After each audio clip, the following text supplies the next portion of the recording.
एक और ब्रेकफास्ट की रेसिपी मैं आपके साथ शेयर करने वाली हूँ। देखिए क्या बढ़िया दिख रही है ना, ये जितनी बढ़िया ये दिख रही है ना उससे कई गुना ज़्यादा ये टेस्टी होने वाली है। ये एक फ्यूजन रेसिपी है, तो चलिए झटपट से स्टार्ट करते हैं इसे बनाना।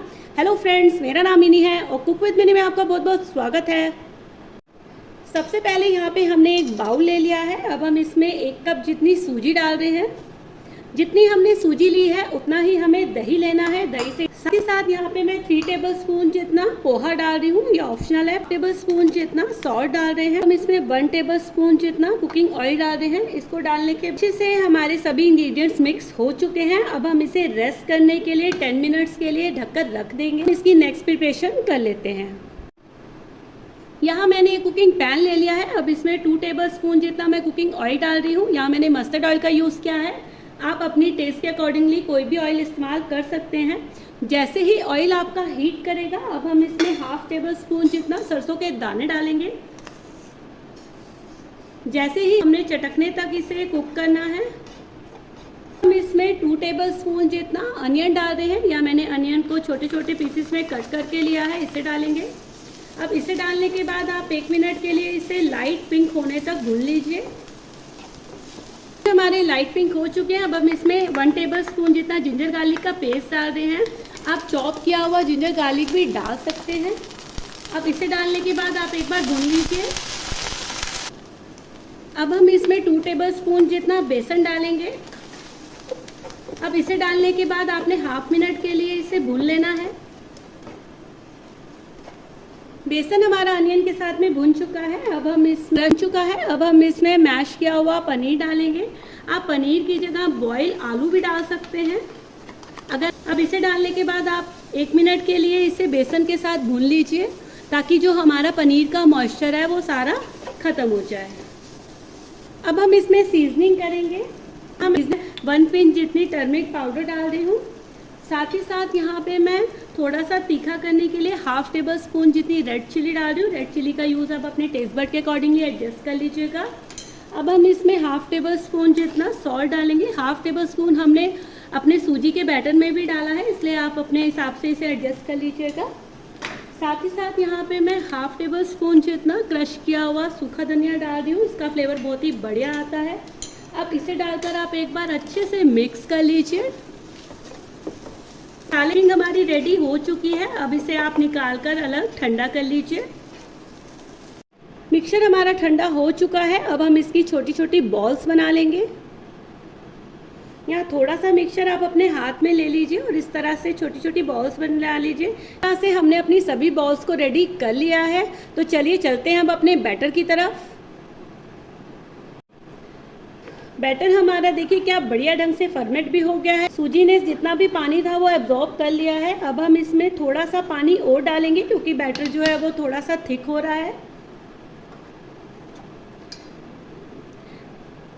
यहाँ मैंने 2 to 3 टेबलस्पून जितना पानी डाला है। अब इसे डालने के बाद आपने इसे अच्छे से इसे विस्क करना है, जिससे जो हमारा बैटर है वो थोड़ा सा फूल जाए। 2 से 3 मिनट आप इसे अच्छे से विस्क कर लीजिए। बैटर हमारा अच्छे से विस्क हो चुका है। अब हम इसमें 1 पैकेट इनो का डालेंगे। साथ ही साथ इनो के ऊपर हमने 1 टेबलस्पून जितना पानी डालना है। और इसे डालने के बाद आप एक बार हल्के हाथों से इसे मिक्स कर लीजिए। चलते हैं अपने नेक्स्ट स्टेप की तरफ। यहाँ मैं ले रही हूँ एक इडली का साँचा। आप इडली का साँचा अगर आपके पास ना हो तो आप कटोरी भी ले सकते हैं। इसे मैंने ऑयल से ग्रीस कर दिया था। अब थोड़ा थोड़ा बैटर इसमें पोर करेंगे। बहुत ही कम बैटर इसमें हमें डालना है। अब हम इसमें जो हमने बॉल्स रेडी करी थी अपनी स्टफिंग की, उसे डालेंगे। और इसे डालकर आप एक बार हल्का सा इसे प्रेस कर दीजिए। अब इसके ऊपर हमने थोड़ा सा बैटर और डालना है। बस हमने उतना ही बैटर डालना है जिससे ये हमारी जो बॉल्स हैं वो कवर हो जाए। स्टेप को हम एक बार फिर से रिपीट करेंगे। अपने नेक्स्ट स्टैंड में थोड़ा सा बैटर फिर से आप पोर कर लीजिए।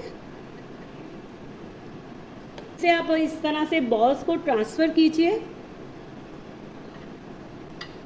और थोड़ा सा बैटर और पोर कर लीजिए। लॉक कर देंगे और अपने इडली वाले कुकर में इसे ट्रांसफ़र कर देंगे। अगर आपके पास इडली वाला कुकर ना हो, आप इसे कटोरी में बना रहे हैं, तो आप इस किसी कढ़ाई या भगोने में भी इसे स्टीम कर सकते हैं। यहाँ मैंने 2 गिलास जितना पानी गर्म होने के लिए रख दिया था। अब हम इसमें अपने इडली वाले स्टैंड को डालेंगे और इसे 15 मिनट के लिए इसे अच्छे से स्टीम होने दीजिए। 10 मिनट हो चुके हैं, तो चलिए जल्दी से हम इसे चेक कर लेते हैं कि हमारी इडली जो है वो अच्छे से स्टीम हो गई है या नहीं। बहुत ही बढ़िया ढंग से हमारी जो इडली है वो स्टीम हो चुकी है। अब इसे हल्का सा ठंडा करने के बाद डीमोल्ड कर लें और छोटे छोटे पीसेस में इसे आप कट कर लीजिए।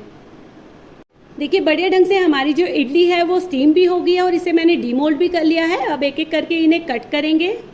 देखिए इस तरह से मैंने सभी इडलीज़ को कट कर लिया था। अब हम इसके लिए क्विक सा तड़का रेडी कर।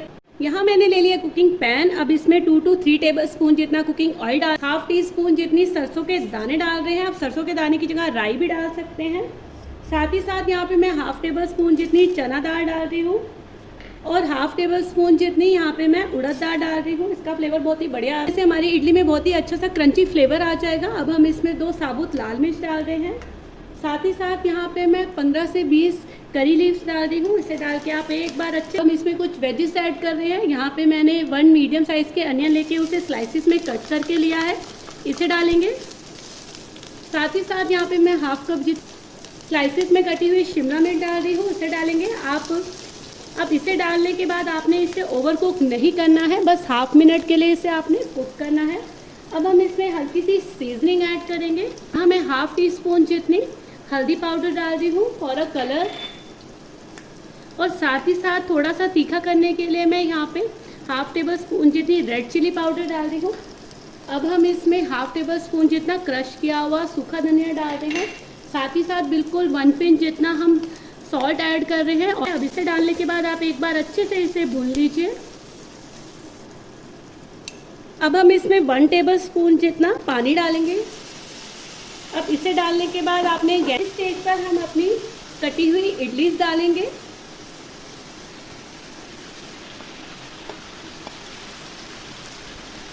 अब इसे डालने के बाद आपने अच्छे से इसे मसाले के साथ मिक्स कर लेना है। गैस हमने मसाले के साथ अपनी इडलीज को मिक्स कर लिया है। अब हम इसमें टेस्ट को और बढ़ाने के लिए ½ टेबल स्पून जितना यहाँ पे मैं सांभर पाउडर डाल रही हूँ। आप सांभर पाउडर की जगह आप मैगी मसाला भी डाल सकते हैं।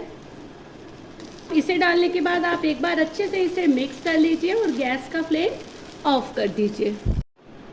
तो लीजिए रेडी है बहुत ही यमी एंड टेस्टी स्टफ़ मसाला इडली। इसे आप ज़रूर ट्राई कीजिएगा और अगर आपको मेरी रेसिपीज़ पसंद आती है तो please like share comment and subscribe ज़रूर करें।